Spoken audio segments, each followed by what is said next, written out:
Hello everyone, it is Joe here from Omnipoke, the channel that brings you guys everything Pokemon. If you're looking for PTCGO codes, including the stuff from Astral Radiance, make sure you go ahead and check out the Potown store. You can get a 5% discount on your order using that code Omnipoke. For today's video, we are going to be looking at the top 8 decks of the NAIC. This is obviously Sword and Shield 2 Astral Radiance in the last tournament that we have in this metagame, but the good news is that Pokemon Go only introduces a few cards that will be truly impactful in the metagame, so this will still give us a great indication of what decks are going to be powerful for Worlds, because of course the rotation has been pushed back to 2023, so all of these decks are still going to be very relevant, and some may not even change too much based on the new cards that we'll get from Pokemon Go, because it's actually a ton of like Pokemon that are more interesting really than the trainer cards more often than not. So yeah, we have a lot of things we can take from this tournament. Limitless has just put up the top 32 so far, but there are, you know, with a tournament this size with over 1,000 players, even looking at like the top 64 and stuff will be revealing. But it seemed to be a V-Star fiesta where the top 32 was a ton of Palkier, a good amount of Arc intel as well. Arc with Flying Pikachu not only won the event but had a couple of placements here and there. Just one Mew Genesect in top 32. From what I can tell, and that is pretty damning evidence that it's the V-Stars that have basically won over against Mew more often than not. And I do think it's because these decks are playing Path and Roxanne, and these offer really awkward situations for Mew players as the games progress, as well as the fact that they can Marnie Path as well. So there's a couple of hurdles for Mew these days, and it's just commonplace in some of the top decks in the metagame. So I think Mew is in a slightly weaker position, and it seems like we're in a spot now where you don't necessarily need to tech for Mew that heavily. So that's an interesting like development in the metagame. Also a couple spicy Vikavolt Moltres decks in the top 32, which I'm excited to look at. So yeah, overall pretty interesting stuff. There was also a Rapid Strike Mally, don't forget about it. Roscorthan, my man, still rocking the deck. But we're here to look at the top 8 decks themselves. The stream was fantastic to watch, and I do implore you to go back and watch some of it if you haven't already. But we were able to watch Azul's journey quite often. We saw him on stream a couple times, playing a very simplified Arceus Pikachu Bibarel with a 1/1 Crobat package and 3 Darkness Energy. The 4 Marnie and the 4 Path is defense enough against Mew, but also having Crobat VMAX in here to attack is really nice. And it also gives Azul the license to put down the Crobat in the opening stages just to make sure he gets into the game. And simply evolving can deny those easy prizes from the opponent later on. So I think that's a really nice include, even in situations where you're not up against Mew. Sometimes just putting the bat into play, even though it's a 3 prizer, you know, being attacked over 2 turns is better than a Crobat being knocked out straight away for 2 prizes. So pretty cool to see that. Obviously, we've seen Arc, Bib, Bat be a combo. Pre-NAIC, it's really just the Flying Pikachu as the new inclusion. It's playing a fairly thick line, the 3-2. Obviously, Flying Pikachu V, a really decent starter in the deck because it has a natural free retreat. And having a line this thick means you can certainly get 1 into play. Sometimes you get 2 set up against Palkier, and that's going to be a huge problem for them. So we are playing an energy split here of 4 Lightning, 3 Dark. Also making the space for 1 Capture Energy over just an extra basic. Makes a good amount of sense here. Flying Pikachu can also work very nicely with Double Turbo, so I really like the choice of having Quad DTE, because Max Balloon can already work wonders on the Pikachu itself. Even if you only get 1 Trinity Nova off in a game, you can quite easily still power up double Flying Peak. So very, very nice there. Azul's made a lot of spaces, actually cutting tools entirely from the deck, playing no Big Charm and no Zig plus Belt combo whatsoever. Gives you a bit less sort of burst potential for going first against things like Palkia and mirror match situations where you don't have that really, really strong play of going gust up something with Belt Zig and trying to completely ruin the game immediately just by stealing all the tempo away from them, but really just trying to make the deck list as simplistic as possible. This is one of the most simplistic Arc decks we've seen, where we just have the Ball Search, 1 Switch card, 1 Pal Pad, and playing the full 4 Path and 4 Marnie. I think this is a big contributing factor to the success of this deck. Path Marnie being very strong, not only against Mew, very strong in mirror match, can slow down Palkia as well quite substantially. So really just trying to put decks on the back foot by having Marnie Path just crumbing people over, and you being a pretty safe, consistent list with Barrel to fall back on means you don't brick yourself, which is very cool. Even though it's a Barrel engine, you are seeing 2 Sharon's Karen here as well. I think this is probably just a mirror decision more often than not, because there isn't much else you can do in mirror, especially without Big Charm. I think you're maybe slightly unfavored to Arc Intel, but with the double Sharon and Palpad, you at least have the resources. Obviously, you can't access them at the right time, guaranteed, but hopefully with enough draw and enough cycle, you can get towards these cards here and there. Is playing the Phoebe, which was, it turned out to be a great tech inclusion, really respecting Miltank. Made a lot of sense because previously in Milwaukee, it was Bliss Tank. It just so happened that it was helpful against the Mewtwo V Union deck that was playing heavy Miltank as well. So pretty nice heads-up choice there to just take no, to have an answer to Miltank and not really just get stonewalled by it. Obviously, you had Poison Shenanigans and Tail Smack, but that never feels good enough against an army of Miltank. So having Phoebe Pad is something to at least get through a couple of them, and as it turned out, that's all needed, which is awesome. So yeah, very solid, simplistic deck list, and seems to be a consistent way to play Arceus going forward, which is really cool. Then we see our first Palkier deck from Isaiah, who has had an insane season, by the way, since the return of Pokemon and organized play. He's really showing himself to be one of the strongest players in the game, no doubt. His resume was already incredible, but really being hyper consistent, and his testing group as well have followed in his footsteps with great placements all around. So they are coming up with some great stuff, testing hard clearly, and we see a quad cross switcher, quad VIP pass, and quad Irida builds, so really making that statement. I think as soon as we saw 4 Irida in Tor's list, everyone was like, oh yeah, Irida's crazy, of course. So there's a lot of high counts of Irida now in Palkia as a staple, but I do actually really like the high VIP pass. The statement really is that you get full value of Star Portal if you've been able to conceal cards for the first turn and second turn of the game.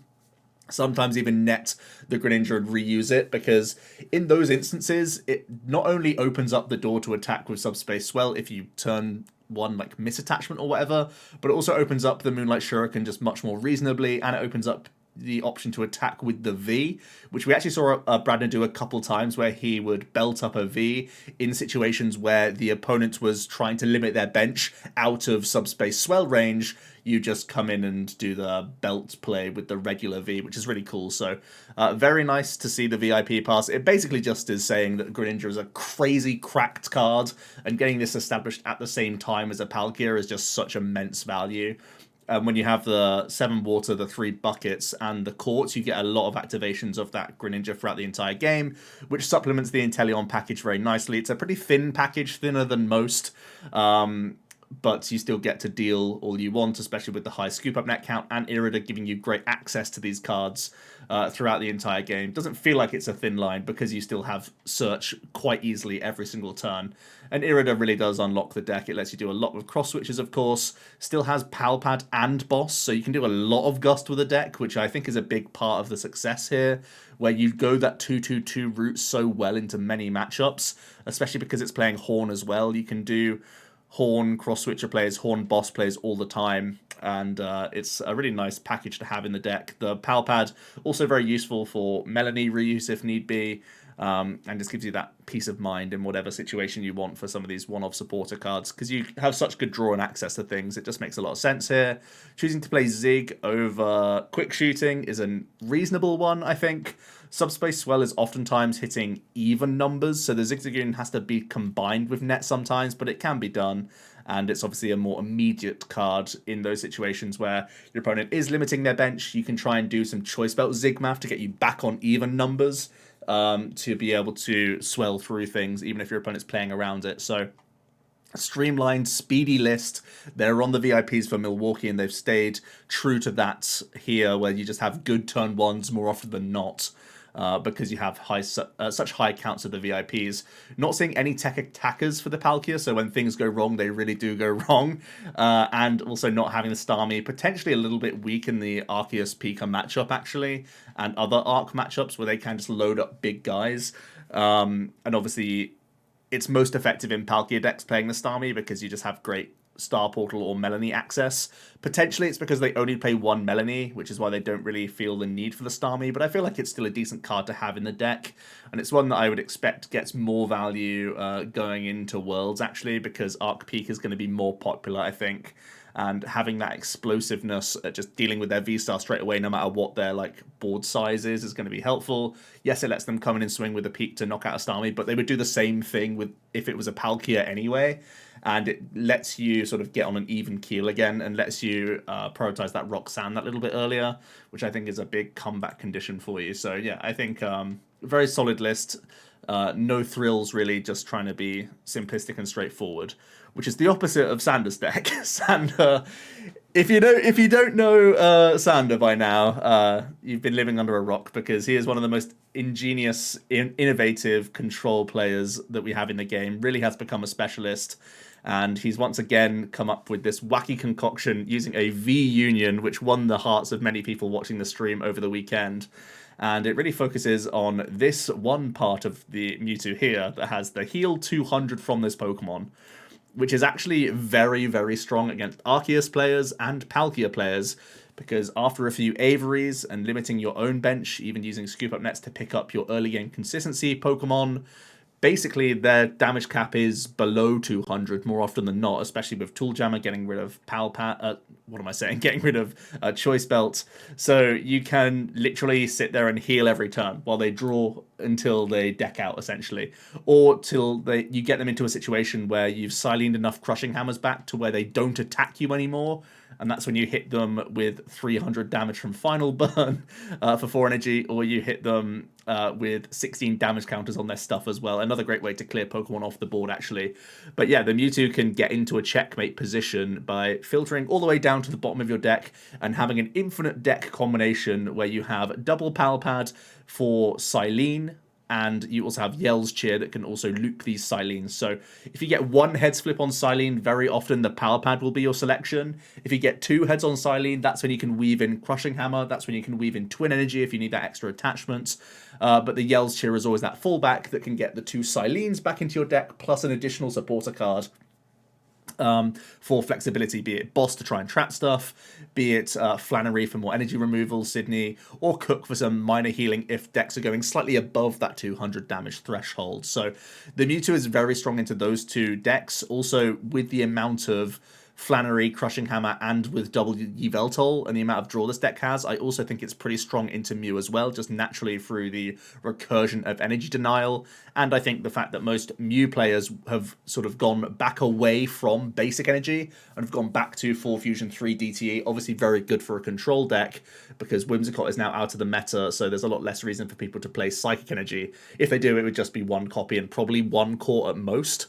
So that's very manageable for a Yveltal spam, plus Crushing Hammers and Flanneries and whatnot, and even Sydney at times. So yeah, the Mewtwo comes out to play in the V-Star matchups, your traditional energy control in other matchups, and the Miltank is still very annoying. I think what's more important to note is that you only have 2 copies of the Miltank, right? But you have Yell's Cheer and Silene that can both loop more Miltanks. So if you eventually whittle away their answers just by using Route, for example, with Twin Energy, as well as like Crushing Hammering their guys away, there becomes a point where even the V Union doesn't have to come into play, and just the Miltank has got rid of all the other threats, and you just win the game off of that. So you have a few different avenues based on what matchup you're in, based on what answers people have to Miltank, etc. But a really cool engine. Meowth obviously helping you discard the Mewtwo pieces, but also helps you cycle so much with Gourmandize.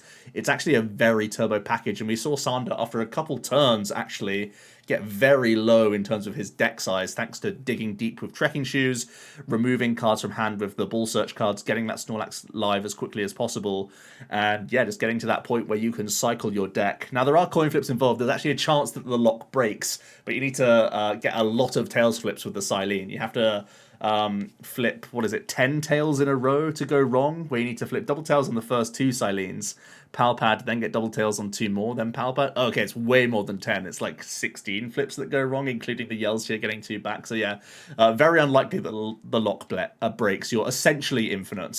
So yeah, and you of course have the Pioneer to cherry pick out these V-Union pieces that you can use a couple times over as well. So very speedy list. There are question marks to be had with a deck that goes down to such a low size, especially because there's a Crabominal V in formats which can remove 2 cards from the top of your opponent's deck. So this could be an easy include for both Palkier and Arceus Intel to insta-win a matchup like this. So something to bear in mind. And now that Mewtwo's a known quantity, perhaps there are other tech Pokemon that can come in and attack and have a natural like raw damage output that's above that 200. You don't obviously need to be hitting that 300 threshold, but as long as you're doing a little bit more than 200 naturally, it can be a card that you can certainly play. And of course, this does have that dart weakness as well. I've just mentioned that Mew didn't do all that well this weekend, but of course Crobat could still be an attacking mon that you can bear in mind to essentially shut the Mewtwo V-Union out of the game until they at least remove all of your energy cards, etc. So yeah, pretty intricate deck. There's a lot of flexibility here, even though there's only a few Pokemon that you try and wall with. But yeah, very strong deck overall, and Sander is an absolute genius. Saved his... I think this is his best one that he's built in the format since the return of the pandemic. I've always felt that his decks so far have had vulnerabilities that people can exploit, but this one seems like the strongest one on paper, especially because the format's centralized by the time we got to NAIC, where it's like, yes, of course, Bliss Tank and Arctura were first and second in the previous regionals, but more and more people were flooding towards Palkia, flooding towards Arceus, and flooding towards Mew, and that was all good news for a deck that wants to target just 1 or 2 key matchups.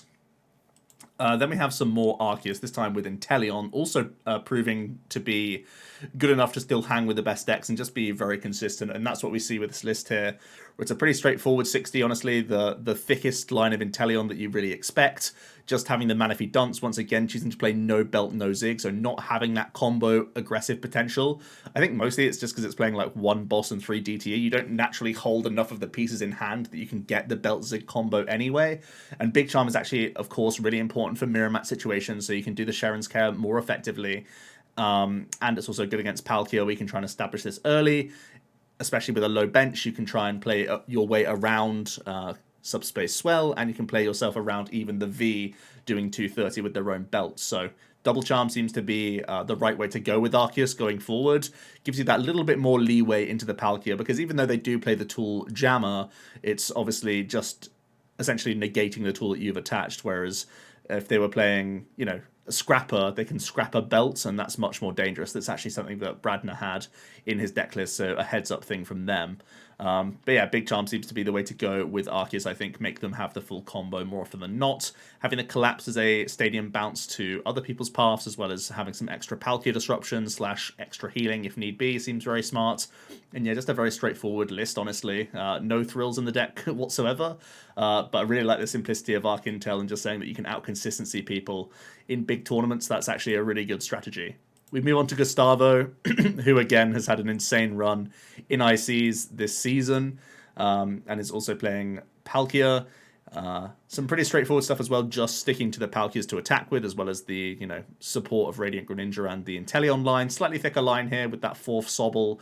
Only having 1 VIP pass and 3 Irida is a little bit lighter on the ground, but he is making the space to have that extra Ultra Ball in here to give yourself Crobat outs for early digs as well. Interestingly, playing an Ordinary Rod for some like sort of recycle, as well as maybe deny people from Echoing Horn plays against you, plays his own one as well. So feels like Palkia is correct with the Horn cross-switcher things that we got going on here. It looks like a lot of people settled on that, and it does seem to make sense. There's also the Leon in here as well to push over Math alongside the Belter, alongside the Tool Jammer to really get some one-hit KOs. We, of course, we saw Bradner playing the Scrapper rather than Leon, so there could be a bit of a debate there. But overall, again, a really nice list from Gustavo, playing Raihan in here as well for some potential additional combos.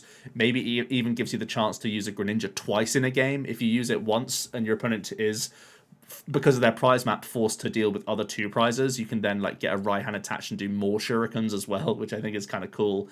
And it lets you burst Inteleon into the mix even more often for, again, prize skewing, which I think is cool. So I don't mind the Raihan in here either. That's that sort of secondary Melanie but still being slightly different, because this, of course, doesn't play the power pad. It's a bit more limited in its gusting options, where the one boss comes in the quad switcher, so maybe a little bit more vulnerable to prizing some of these pieces, but overall still good bench control and gives you the 3 sort of number that you need in a lot of situations. Is also playing the rare candy. Again, speedier quick shooting. You have great access to it via the Irida. You immediately get quick shooting or big shady, and you can get the candy at the same time. So yeah, lets you have some pop-off potential. Can attack with Aqua Bullet when people may not expect it, or you get the quick shooting for the immediate 20, similar to having like a Zignet combo.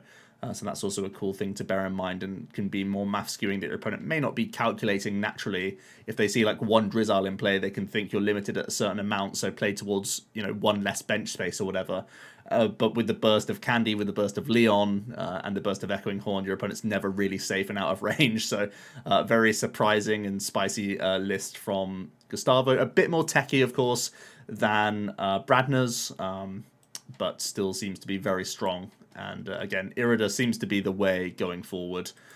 We then have Yoshida's list, which is playing, again, simplistic. We're seeing the quad Irida. I think that just was pretty much, as soon as Tord solidified that, people were like, yes, this is the way to play it. And I think that's more or less the way to go. Like I said, I'm still, like, I wasn't on full VIP pass myself. I was on that 2/3 count. So it's something that I'd like to see a bit of an in-between of. I get the mentality of playing a full 4, but I do still, I definitely want to play more than 1. So I'm a bit on the fence because I want to make spaces for other things. But yeah, I think VIP pass could be a higher count in the deck because it's just so solid. And seeing like the 4th Sobble and the 4th Palkier in these lists, just for me, I think they convert into VIP passes quite nicely, just because of how strong it becomes to get that Greninja going. But that's just my personal preference. Other than that, this is a pretty no-thrills list. Overall, very simplistic on the support accounts. Missing a few pieces here for disruption, like not playing the Marnie for proactive disruption, whereas the Roxanne is only as you get to that mid to late game. But yeah, simplistic list. Again, playing the Rad Candy and the thicker line of the Inteleon here with a double Big Shady. Seems pretty reasonable to me. And it looks like most of the successful Palkier Inteleons just weren't playing any tech Pokemon whatsoever. They were just saying that they can get the job done with only Palkier, Intel, and Radiant Greninja. So that's a pretty interesting one. Yurko was playing Arc Intel. Again, fairly simplistic, similar to the other top 8 list. This time there is a belt, but no Zig, which I think is really, really strange. It only really works out for math if, like, the first Arceus that you've powered up on the bench can be belted and do, like, boss plays on opponents' unevolved Vs. Like, that's the only time when the belt comes in handy.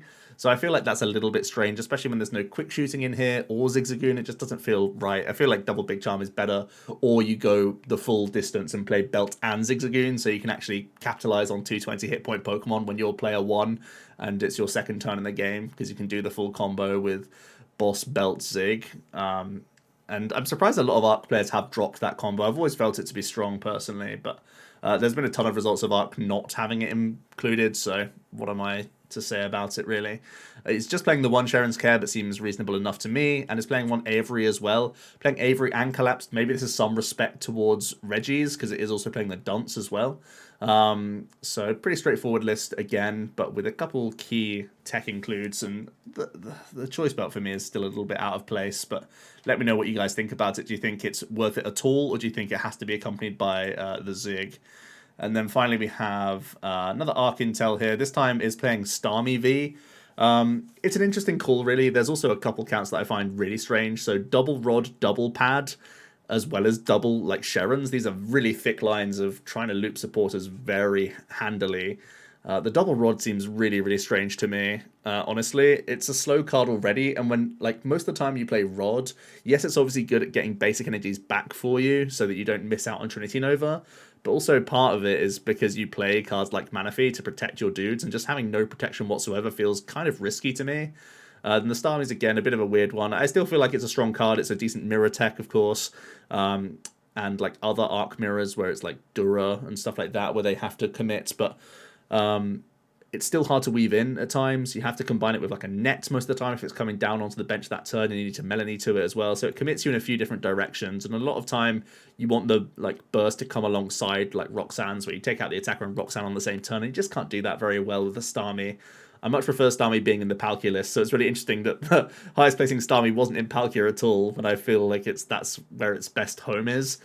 So yeah, for me, I'm not a huge fan on double rod, double pad. They seem to be spaces, because I think if you just conserve your resources correctly with the deck more often than not, you're just going to be fine with 1-1, personally, and it doesn't make sense to play these cards to prize proof, because they're late game cards more often than not, so you at least access some of your prizes. So the times where they're like late enough in the prize cards where it's a problem, it shouldn't really be, especially when you're already playing like 2-ofs of the supporters anyway, apart from like exactly Roxanne. So a really strange one to me. It naturally does help you against opponents' Roxannes, where you just like maximize the amount of supporters that you still have in the deck, but still kind of weird because your best outs would just be extra incenses or extra nets anyway if you are getting Roxanne. So just converting these to extra like third net, third incense just makes me feel way better about the situation, or even fourth level ball, or squeezing in like one capture energy, those sorts of things I think would do a slightly better job. So for me, my like least favorite list of the ones that I've seen in the top 8, but still an outstanding achievement, and I'm sure they had their own reasons for it. But yeah, really interesting stuff. Like I said, it was a V-Star Fiesta. I do expect a lot of Arc and Palkia still for Worlds. I don't think the Pokemon Go stuff changes that. Potentially even Arceus gets a new partner, because it currently doesn't play a V-Star. Oh, sorry, it doesn't play a Radiant Pokemon, and Charizard could be a card that goes at least alongside the Inteleon build, similar to how we saw a Dark Inteleon Arceus deck. We could be seeing a fire-based one with Radiant Zard at the helm, because I think that's such a strong card. It would push you away from Path, which is the only headache, but I think that one prize attacking Mon is going to be such a big deal for Worlds, actually. So yeah. Let me know your thoughts down below. Is it time to just say that Genesect isn't even the strongest deck? Is Genesect finally tier 2? Let me know your thoughts down below. And let me know your initial ideas on the Pokemon Go set and how it's going to be interacting with our Worlds format. Thanks so much for watching, guys, and I'll see you in another video tomorrow. Cheers.